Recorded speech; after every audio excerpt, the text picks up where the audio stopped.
Tennis fans are going to recognize maybe John McEnroe's famous outburst. It was during the 1981 Wimbledon finals when he screamed at the chair umpire, "You can't be serious."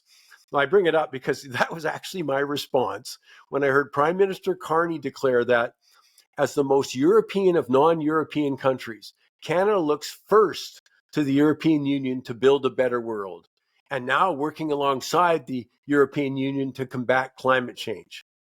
Are you kidding? Canada looks first to the European Union to build a better world? Have you seen the disastrous destruction of their immigration policies? The cultural clash of hundreds of thousands of anti-Western migrants that's created social tensions, the likes of which the EU and the UK have not seen since World War II. I mean, Europe is a case study in what not to do on the migrant file.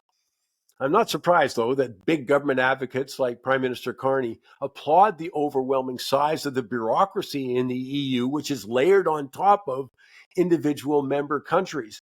It's estimated to be between 2.6 and 3.5 million civil servants in the EU.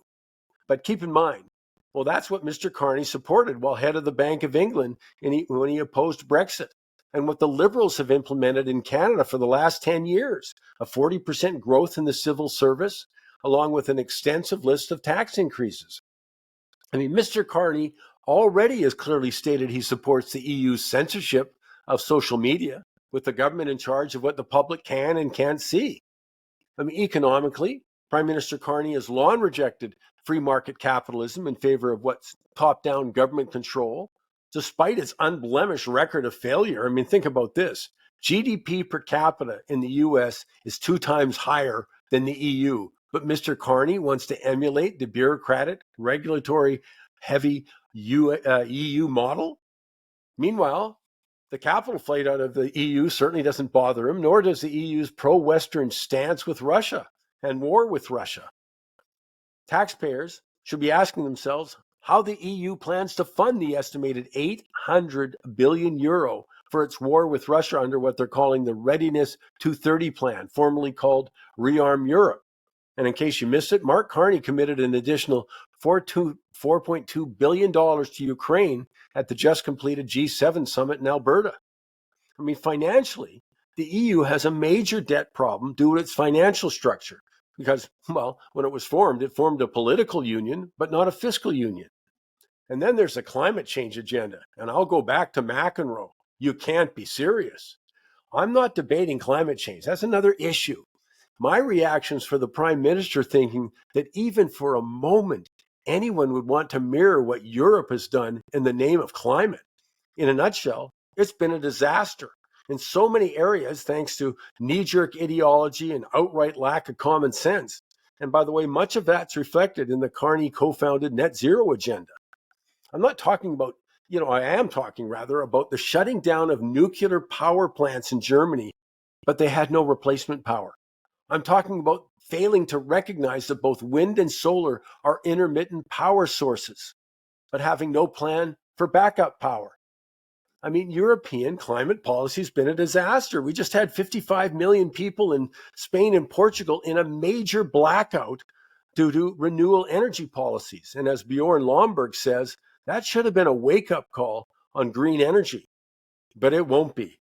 That's what should scare all of us. Prime Minister Carney, Stephen Guilbeault, and other climate advocates show no signs of acknowledging the failures of climate policy in Europe, from what's called Dukenflaute in Germany, a period of doldrums, 2016, 17, and wind activity, that should have, but didn't, derail Germany's 500 billion euro Energiewende, forgive the pronunciation, but their climate policy that shut down zero emissions nuclear reactors and forced coal to be imported along with gas from Russia to make up the energy shortfall. And in the process, forced consumer prices among the highest in Europe.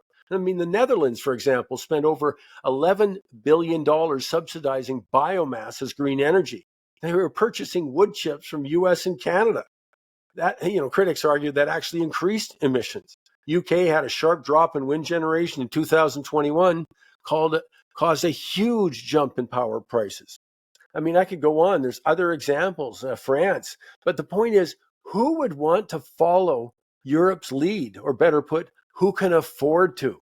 UK energy prices, by the way, have gone up 78% since 2021, and which in turn reduced the GDP and wages while cutting energy-intensive industrial output by a third since 2021.